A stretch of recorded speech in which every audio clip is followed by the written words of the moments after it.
푸르른 기억을 담은 잎새 모두 낙엽이 돼 떨어진 나무 흰 눈을 덮고서 잠들어 있지만 서글픈 꿈 꿀 것 같아 추억을 담은 사랑 모두 눈물이 돼 떨어진 나는 베개를 안고서 잠들려 하지만 꼭 그대 꿈을 꿀 것만 같아 그리움만 남은 겨울아 가라 시리도록 아픈 겨울아 가라 이 눈에 새겨진 이별의 짙은 발자국 지워지는 봄날이 오길 기다려 기다려 기다려 기다려 기다려 기다려 내 맘에 쌓인 미련 해서 지워놓고 잠들면 어느새 아침에 서북히 또 내린 그대 흔적에 눈물을 흘려 그리움만 남은 겨울아 가라 시리도록 아픈 겨울아 가라 이 눈에 새겨진 이별의 짙은 발자국 지워지는 봄날이 오길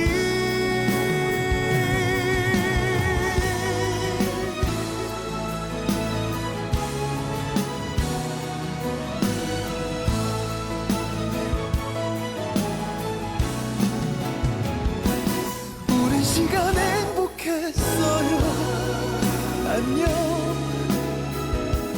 좋은 사람 찾아 잘 가요 안녕 그대 이름으로 홧김을 불며 견디며 겨울은 금세 떠나겠죠 이렇게 사랑해 사랑해 사랑해 사랑해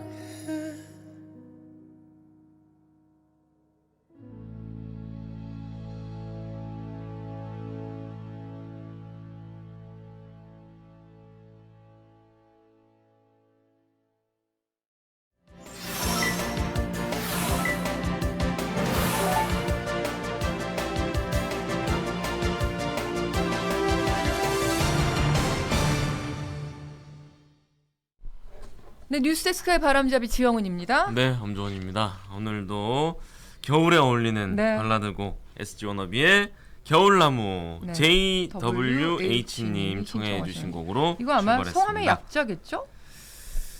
주원혁 정우혁?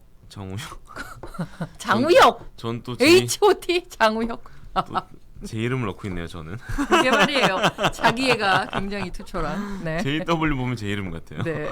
네. 오, 지장군님 경호원 같아요. 아, 네. 제가 주원 씨를 경호하는 몸 쓰는 사람의 약간 복장을 하고 왔습니다. 근데 장우혁 너무 장...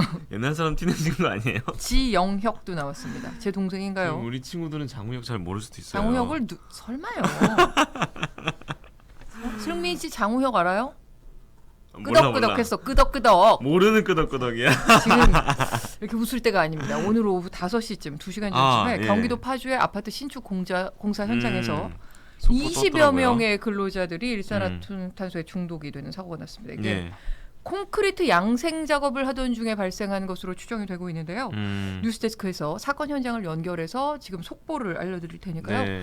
프리데스크 이후에 하는 뉴스데스크까지 쭉 함께해 주시기 바랍니다. 4명은 중상자라는데. 네. 근데 지난 10년간 발생한 그 큰일이네요. 196건의 공사 현장 질식 사고 가운데 그 콘크리트 양생 작업이 19건이나 됐다고 해요. 이게 흔한 뭐 자주 그러니까 드문 사고는 아니라고 하니까 네. 어떻게 건설 현장에서 겨울에 이런 일이 발생하는지도 뉴스데스크에서 짚어보겠습니다. 네. 자, 그리고 낮에 눈에 띈 뉴스 하나 더 보겠습니다. 뉴질랜드에서 네. 초강경 흡연 규제 법률이 의회를 통과했습니다. 내용이 뭐냐? 2009년생부터는 앞으로 평생 담배를 못 산다. 근데 2009년생이라고 하면 지금 14살이에요. 예, 예. 앞으로 평생 못 사요. 그러니까 2009년생 이후부터는 담배를 못 사는 거예요. 특이하네요. 뭐 20살 이하는 못 사. 이건 그거를 이해되는데. 그러니까 연령대로 안 하고 앞으로 아예 사지 마. 2009년생이라고 출생 연도를 박았습니다. 그래서 내년부터는 특이하다. 또 2009년생입니다. 그러니까 지금 올해는 14살 이하는 담배를 못 산다. 그러면 뭐 14살이면 담배를 필 수 없는 거 아니야? 이렇게 그렇죠. 생각하죠. 하지만 저게 2009년생으로 못을 박았기 때문에 2050년에는 40세도 담배를 못 삽니다. 그리고 50년 뒤에는요. 63세 이상만 담배를 살 수 있게 되는 겁니다. 그러니까 2009년 이후에는 담배를 아예 못 피는 거예요. 2008년생까지만 필 수 있는 겁니다. 그러니까 강하게 하려면 뭐 5년 뒤부터는 아무도 피지 마. 이게 그거나 차라리 낫죠. 마찬가지입니다. 이거 좀 이상하네. 네, 근데 그거나 마찬가지예요. 그러니까 뭐 2009년에 이후에 태어난 사람은 무슨 죄지? 14살 이하는 무조건 금연을 해서 예. 담배 없는 세상을 만들겠다. 어. 뉴질랜드의 이게 취지고요. 음. 내년 말까지 그러니까 1년 안에 담배 판매 매장 수를요. 예. 현재의 10분의 1로 줄이겠다고 아. 했습니다. 그러니까 지금 6천 곳인데 600곳으로 과감하게 90%를 날리겠다고 했습니다. 이게 담배 없는 미래로 가는 그 길에 속도를 높이기 위한 것이다. 이렇게 보건장관이 얘기를 했고요. 뉴질랜드는 OECD 회원국 가운데 성인 흡연율이 가장 낮은 나라 중에 하나예요. 각종 금연 정책으로 지난 10년에 걸쳐서 성인 흡연자 수를 딱 절반으로 줄였는데 이제 저런 것까지 하는 겁니다. 전 담배도 안 피우고 담배 냄새 싫어해서 네. 이 방향 정책의 방향은 알겠는데 이렇게 강력하게 하면 또 음성화되지 않아요? 마약처럼? 그래서 그거를 또 정치권이나 사회에서는 저러면 마약처럼 그렇죠. 담배도 또 그런 약간 어두운 시장으로 암 시장으로 들어가는 거 비싸지고, 아니냐 네, 이런 얘기도 밀매하고. 나오고는 있다는데 특이하다. 네 특이하죠. 네네. 부탄은 아예 담배 판매가 금지됐습니다. 그래서 두 번째로 저렇게 강력한 흡연 정책을 금연 정책이죠. 근데 금연자들이 많네요. 없애는 게 좋다. 취지가 좋다. 네. 좋은 법이다. 이런 댓글 올라오고 네. 있고요. 세금은 어떻게 할래 하는데 외국은 담배 세금이 어떤지를 모르니까 세금은 어떨지는 뉴질랜드는 모르겠네요. 우리나라는 담배에 붙는 세금이 굉장히 많지만. 그쵸. 자, 지난주 예고했죠. 우리가 예습을 단단하게 했죠. 화요일에 미국의 소비자 물가 지수가 나왔고 나왔죠. 오늘 새벽에 FOMC가 기준금리를 결정했습니다. 예, 예. 자, 예습에 이어서 오늘은 복습하겠습니다. 버니톡에서 할 얘기 많습니다. 8초 후에 옵니다. 네.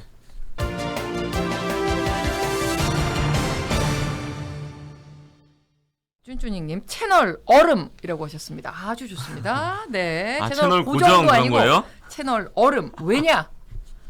알아두면 돈 되는 경제 금융 소식을 정리하는 얼음 머니톡이 왔기 때문입니다. 안녕하세요. 네, 안녕하십니까. 어서 오십시오. 전문가와 함께합니다. 네.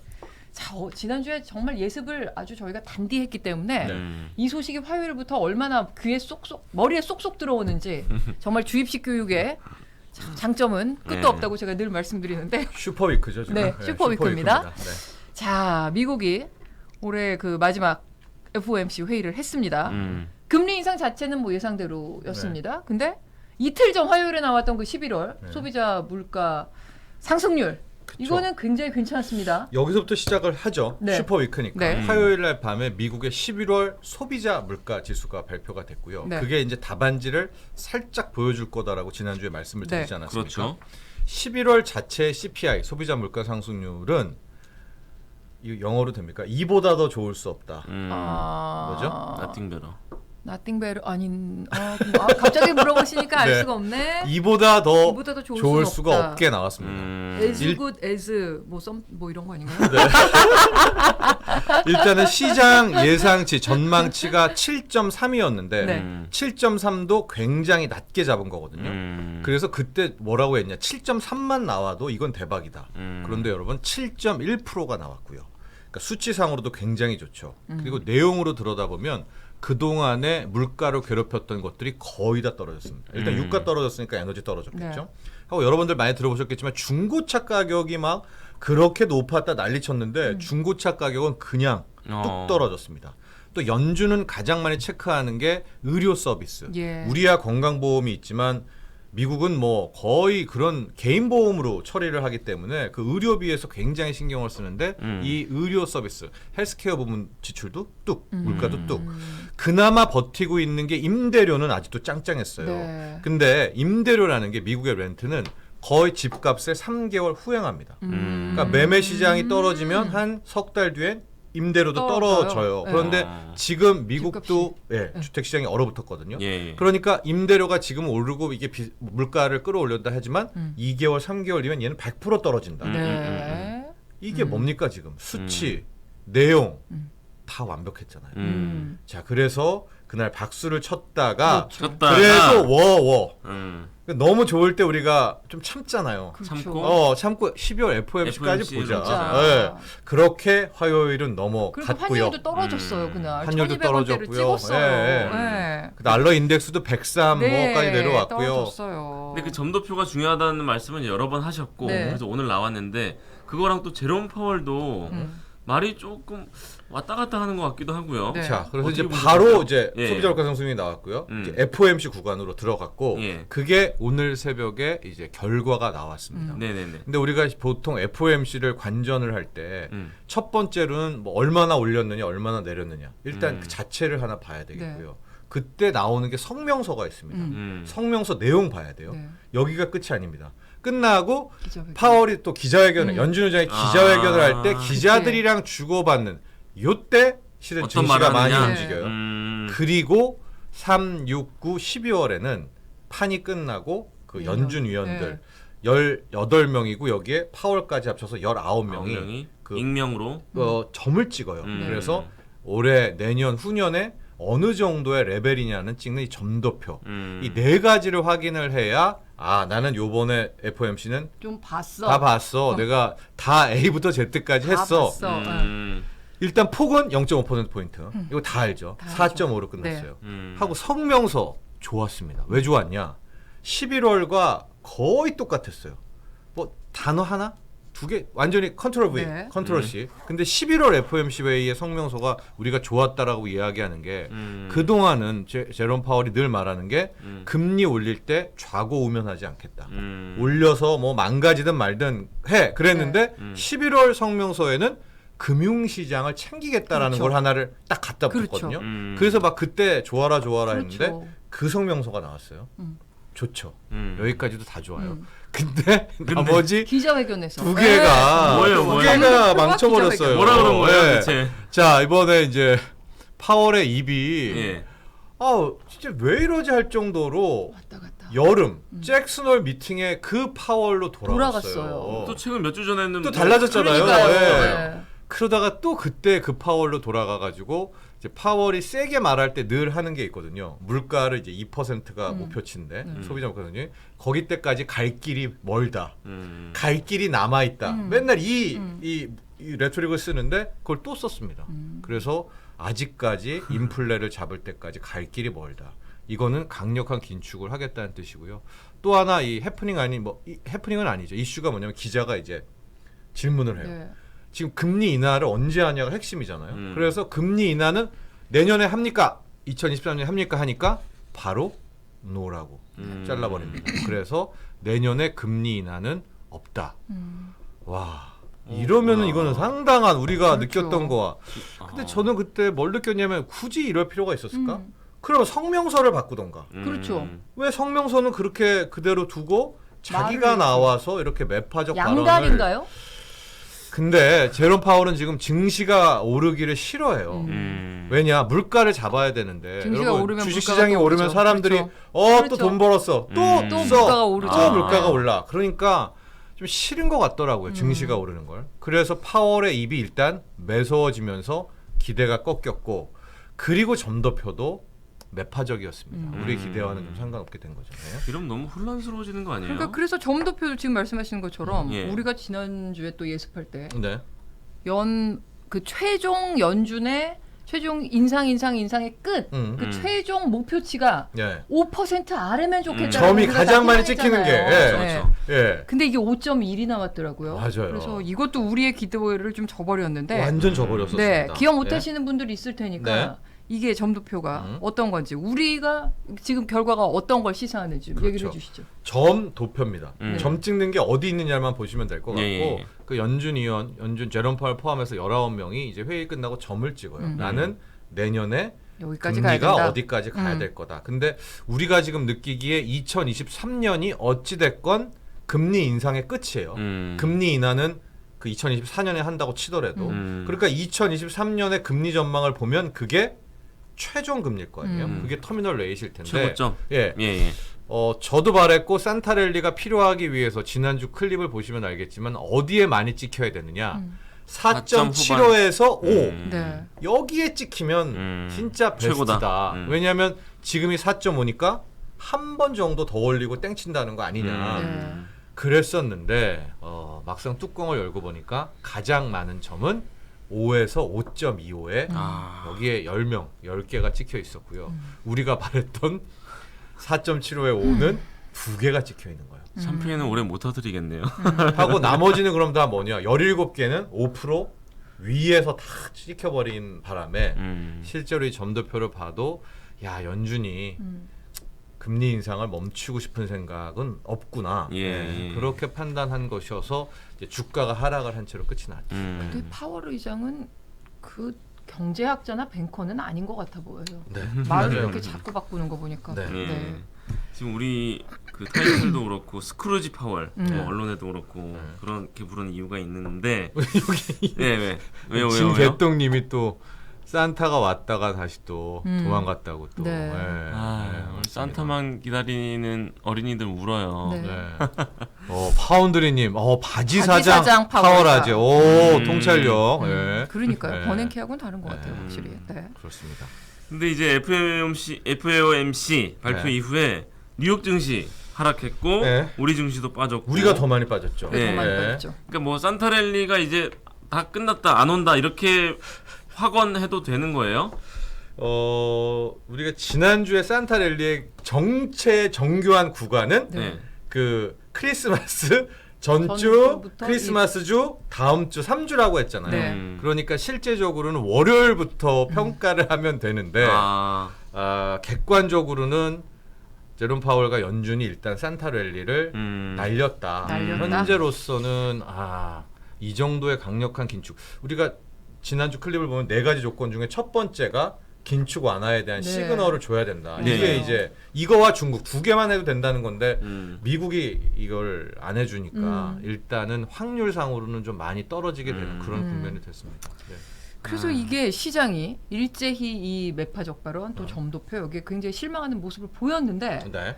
근데 한국은행의 분석이 좀 달랐어요 오늘. 네. 근데 사실 밖으로 많이 알려지지 않아서 그렇지 한국은행 조사국은 세계 최강이다. 맞습니다. 이런 평가가 또 있거든요. 예. 그래서 한은이 이런 평가를 내놨다는 게 굉장히 의미가 있는 것 같아 보이는데 저는 네. 오늘 FOMC 이후 열린 이제 시장 상황 점검 회의에서 예. 파월의 발언은 덜 매파적이었다. 네.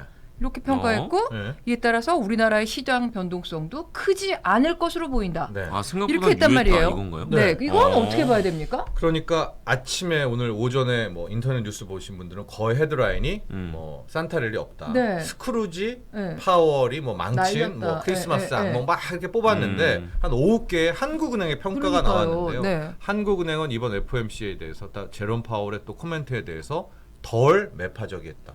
약했다고 약했다고 봤더라고요. 판단을 한 네. 거예요. 한국은행은 왜 이유가 뭐냐? 한 2가지 정도를 냈었는데 첫 번째가 경기에 대해서 언급을 또 했었거든요. 근데 이러다 경기 망치는 거 아니냐, 이거 경착륙하는 거 아니냐라고 했을 때 그때 제롬 파월이 아니다.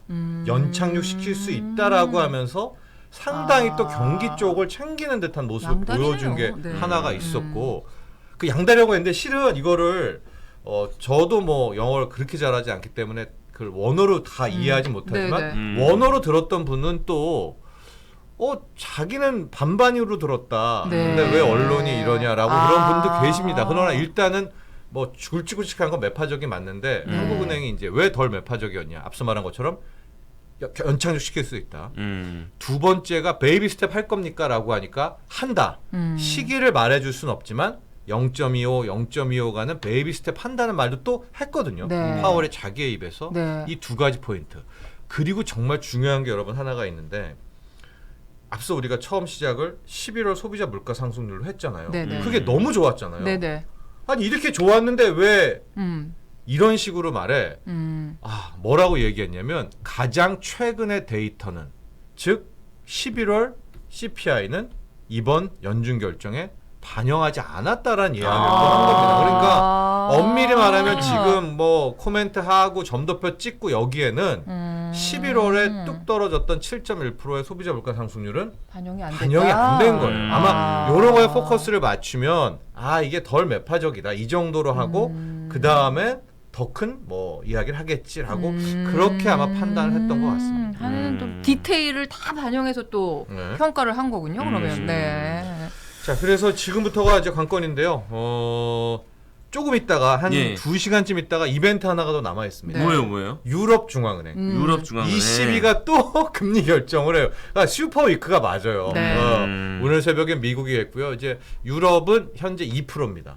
이게 2.5로 올릴 것 같아요. 2.5. 예, 네. 그래서 제 예상이 미국은 4.5, 4.5. 유럽은 2.5, 2.5. 우리는 3.25지만 내년 1월에 0.25 올려서 3.5. 아마 이 정도의 수준으로 가게 될 것 같은데 지금 현재 선물 시장이 좀 안 좋아요. 증시가 좀 많이 네. 빠지고 있거든요. 그런데 이제 ECB 유럽 중앙은행의 금리 결정 이후에 달러가 어떻게 되느냐. 왜냐하면 여러분 4에서 0.5 올리는 거랑 2에서 0.5 올려서 2.5 되는 거랑 완전히 누가 더 다르죠. 긴축이 센 건가요? 2에서 2.5죠. 2에서 2.5가 세니까 아마 2에서 2.5 올리고 유로화가 어떻게 되는지를 봐야 되거든요. 그걸 보고 오늘 장 이제 쭉 가서 내일 새벽에 끝나는 뉴욕 증시를 보면 스크루지인지 파월이 그게 이제 마지막 결정이 될 것 같습니다. 지금 마중물님이 그러니까 파월은 매둘기라고 하셨어요.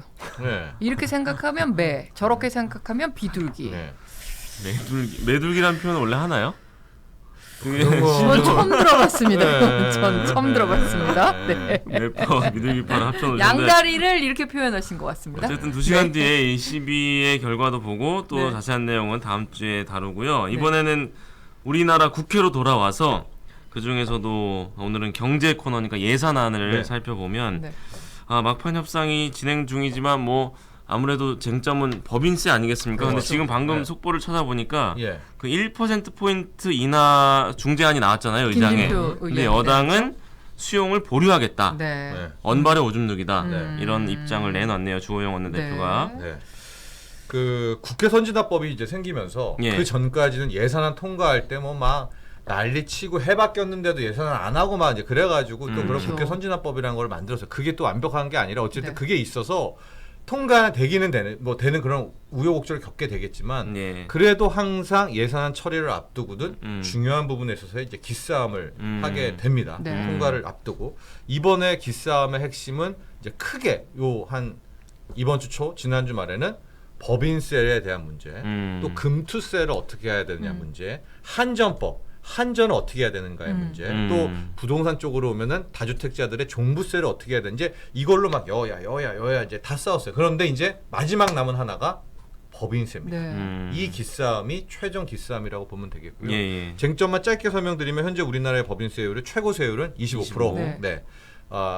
국민의힘 여당은 이걸 22%로 3% 내려야 된다. 포인트. 네, 그런데 민주당은 안 된다. 안 된다. 그렇게 되니까 이제 국회의장에 김진표 의장이 뛰어들어서 김진표 안이 나옵니다. 네. 김진표 안은 뭐냐면 24로. 예, 1% 포인트 낮은 24%. 이게 나오니까 바로 이재명 대표와 민주당은 지금 이거 받겠다. 수용, 그런데 국민의힘은 수용 보류. 안 받겠다. 네. 예. 이렇게 되는 상황이고 예. 앞서 말한 것처럼 금투세 뭐 이딴 거는 법인세의 여부에 따라서 주고받는 형식이 될 것 네. 같기 때문에 음. 실질적으로 이 법인세를 여당이 받아주느냐 안 주느냐인데 지금 모습은 굉장히 강경한 것 같아요.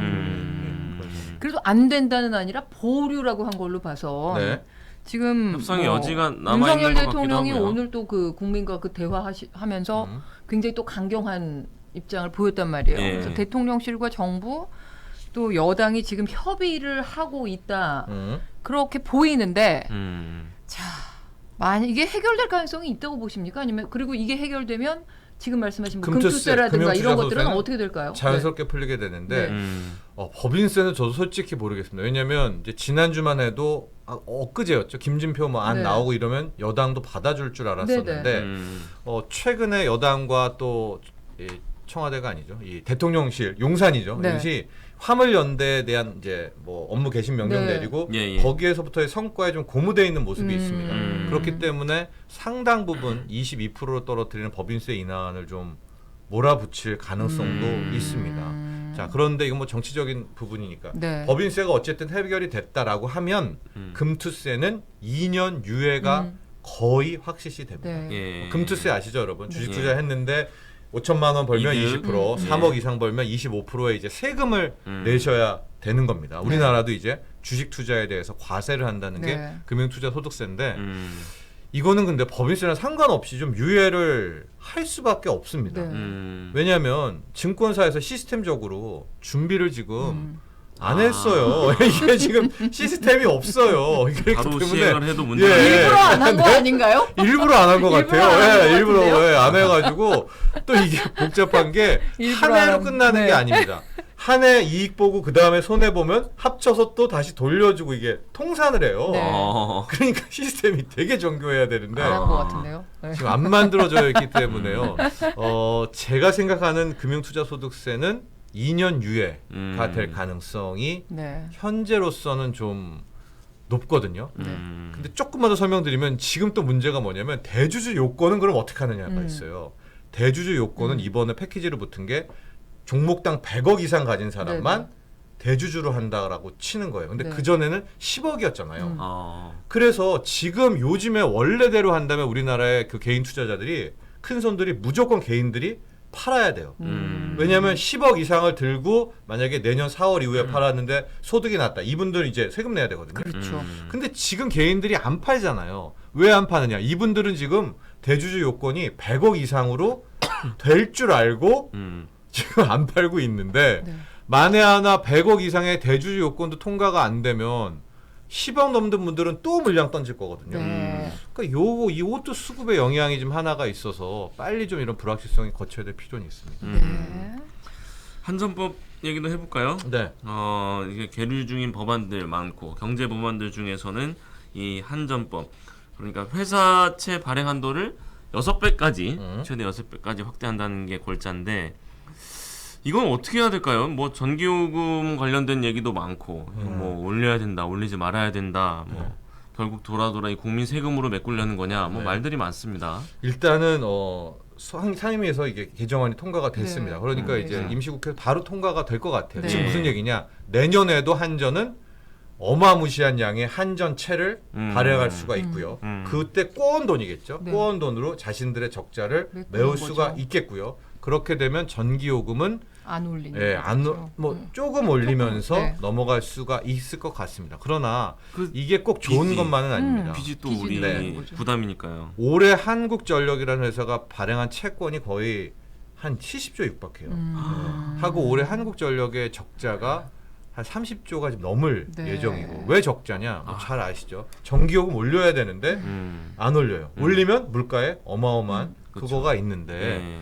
이게 이런 식으로 언발에 오줌 누기를 네. 하게 되고 예, 이번에 예. 이제 그러니까 내년에 원래대로 하면 발행을 거의 20조 이상 못해요. 왜냐하면 한전법이 현재 자본금 플러스 적립금의 2배밖에 안 된다고 하는데 적자가 지금 올해 30조가 나면은 안 되잖아요. 예. 그래서 이 조항을 6배까지 발행할 수 있도록 이게 통과가 되기는 돼서 내년에도 아마 또 한전채를 발행할 텐데 이건 절대 해법이 아니에요. 그러니까요. 네. 빚만 늘어나는 걸 하고 시중 자금은 다 아이고 한전채 이자 많이 주니까 회사는 안 망하니까 그러니까요. 일로 다 몰리겠죠. 전기요금은 또 안 올리고 돌아 국민 세금으로 또 메워야 되는 이건 문제가 임시방편이네요. 있겠고요. 몇 년 뒤에 그래서- 또 뭐 회사채 뭐 10배까지 확대해 준다 뭐 이렇게 할 것도 아니고 뭐 네. 당장 내년은 어쨌든 한전채가 해결이 된 것 같지만 네. 전기세를 세게 안 올리고요. 그러나 이건 정말로 한번 테이블 위에 올려놔서 임시방편이죠. 우리가 네. 한번 살펴봐야 됩니다. 예. 자 마지막으로 이 얘기를 짧게 해보겠습니다. 그 1100채 빌라 보유한 빌라왕이 갑자기 사망했습니다. 네.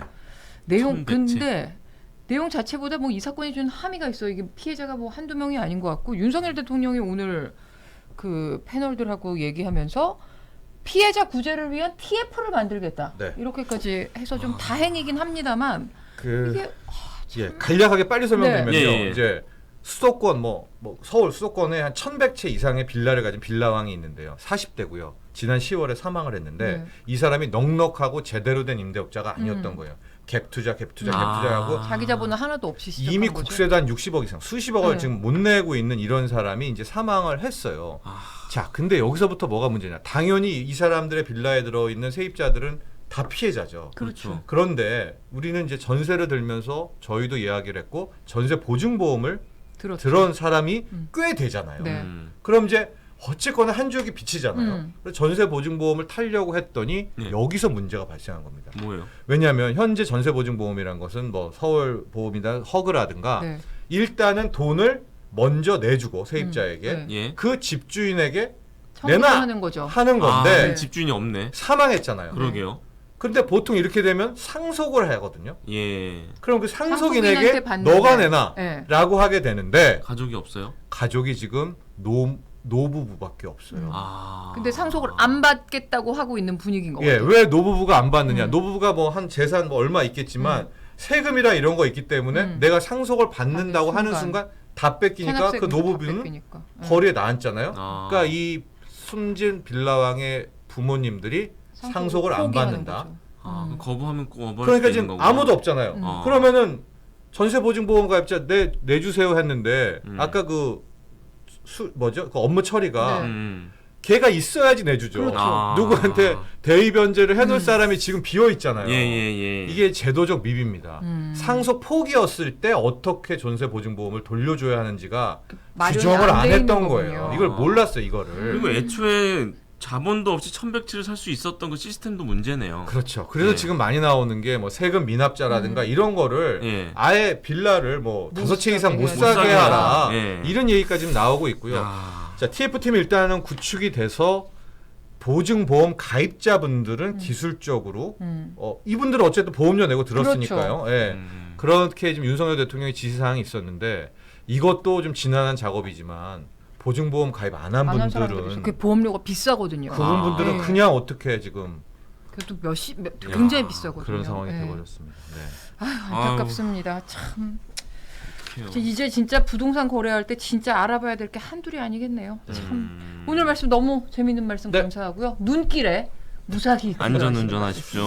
아, 산타랠리 와야 되는데 그러니까 말입니다. 다음 주 목요일 아직까지 한 번 더 남았습니다. 네, 네. 기대해 보겠습니다. 네, 감사합니다. 고맙습니다. 8초 후에 오겠습니다.